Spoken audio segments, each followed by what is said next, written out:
तर नमस्कार मित्रांनो, आज सकाळी उठलो आणि बकरी आली आपल्या घरी. आणि हे आपली बकरी आणि हे बघा सकाळशी काही झाली, पाखरं बसलेली वायरावरती आणि बकरी घेऊन चाललो. आणि बकरीला लगेच मक्काच कणूस पण दिलं खायसाठी, कारण तिला पण आपल्या माणसासारखा चहा लागतो. आणि आलो ठिबक पांगवासाठी शेतामध्ये येऊन ठिबक पांगवणं सुरुवात केली. हे बघा ठिबक पांगवणं झालं आणि आता आलो शेतामध्ये मक्काचं बी घेऊन मशीननं पेरायचं आहे मला.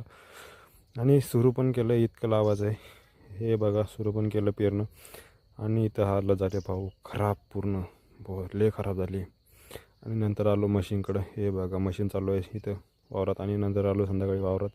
आणि संध्याकाळी येऊन फिल्टर साफ केलं, कारण लाईट पण येणार आहे ना, त्यासाठी तयारी ऑलरेडी पाहिजेतच.